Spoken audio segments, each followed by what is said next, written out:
was surgical. When I ran or scrambled and threw a crazy pass, that's been the artist, the magician. And that's what Caleb Williams does. When it's time to be surgical, it's time to be surgical. It would be a shock if the Chicago Bears did not wind up drafting Caleb Williams. With the first pick, the Chicago Bears select.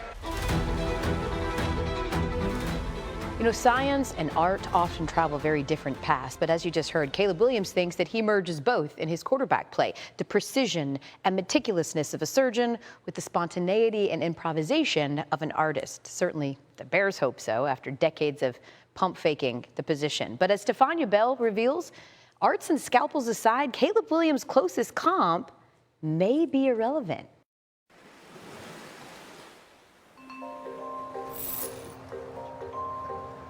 Just weeks before the NFL draft, a small group of quarterbacks gathers in a public park in North Florida. Among them are projected first overall pick Caleb Williams and 49ers starting quarterback Brock Purdy. Going into the NFL, there's things that I need to work on. I wanted to go to the best people, best guys. It's on something cool like this today where we're, seeing the biomechanics and things that you may not be able to see on TV. It's the mobility, it's getting my shoulder to open up more so that my elbow can come through, just so I can be a more efficient thrower. Not just coming in to throw, but actually work on your mechanics. They are here to train with Tom Gormley, a physical therapist with a background in baseball, who began his career working with major and minor league pitchers. Gormley believes that quarterbacks, like pitchers, can continue to develop their throwing strategy at the professional level by optimizing biomechanical efficiency. It starts with 3D motion capture, visualizing quarterback mechanics in all planes using high-speed cameras and avatars. It's actually quite a big circle that you stand in the middle of. I love it actually because I'm a bit of a perfectionist. And this is a new way for me to excel my game. The critical aspect for Gormley is targeting every single exercise and treatment for a specific thrower towards functional changes on the football field. When you come here, you kind of hear the way that we're basically going to assess you and kind of break down at a biomechanical level what we see as efficient or inefficient, and then kind of build together an entire rehab and skill development plan around what we see from the data we pull. Best throw ever.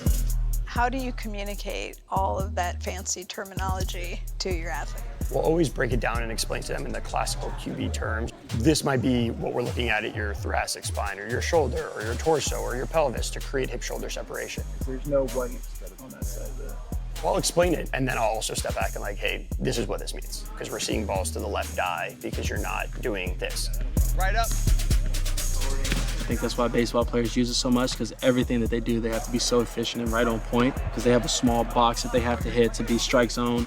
Connecting that to football, you have to be the most efficient because you have about 2.1 to about 3.5 seconds or so to get the ball out and put it where you want.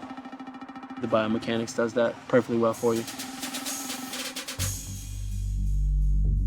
The video is fed into algorithms for analysis. Hours later, motion capture expert Chris Hess breaks down the data with each player. When they bring a quarterback in, we'll do a baseline assessment. Just understand how they move. There's the throwing side of it, which is the on-field skill, but it also gets compared with, okay, how do his hips move? What do his shoulders look like as far as range of motion?